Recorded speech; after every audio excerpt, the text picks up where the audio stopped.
Break na ba sila? Break na ba kayo? Ay, hindi kami break to. Break na ba kayo? Drop the name? Edric Go. Ay! Sinabi ko na. Diretsahan ng sinagot ni Jai Asuncion ang mga usap-usapan tungkol sa kung sino ang pinariringgan niya sa kanyang Twitter na tila nagiging problema ng relasyon nila ng vlogger na si Agassi Ching.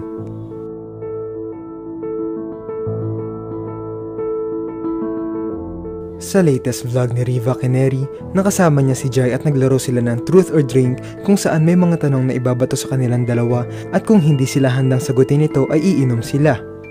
Isa sa mga naging tanong ay kung break na ba sila. Ayon kay Riva, hindi pa sila break ng kanyang partner na si Vern Ong. Pero noong napunta na kay Jai, hindi niya ito sinagot at uminom na lang.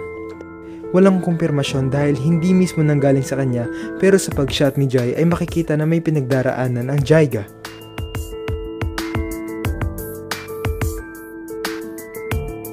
Sa sumunod namang tanong, pinadrop name ang dalawa kung sino ang pinariringgan nila sa Twitter. Ayon kay Riva, hindi na siya nagtitwitter kaya naman ang tanong na ito ay para talaga kay Jai. Diretsahan niyang sinabi na si Edric Go ang pinariringgan niya sa kanyang mga tweets na tila hindi umano maganda ang nagiging impluwensya sa kanila ni Agassi.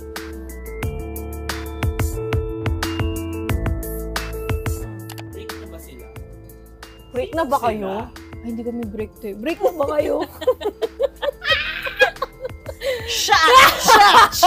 Ako pa inuna.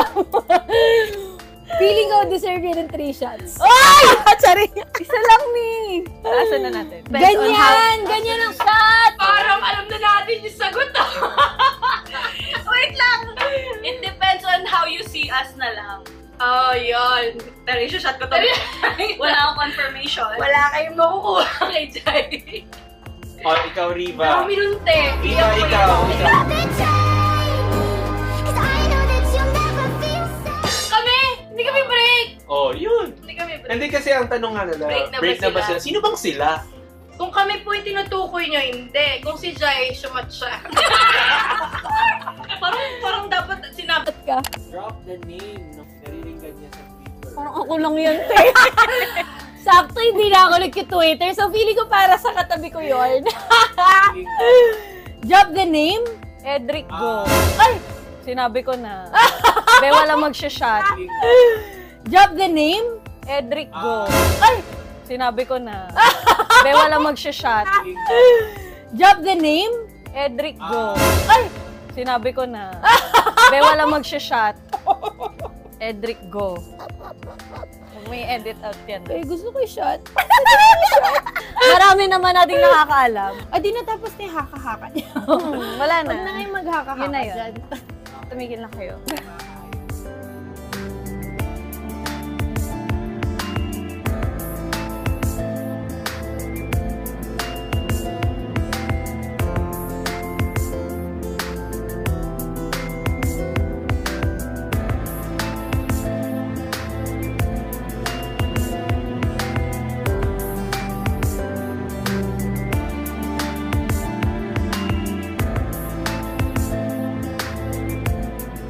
Dahil nga sa revelasyong ito ni Jai, malinaw na sa isip ng mga tao na si Edric pala talaga ang tinutukoy niya sa mga tweets.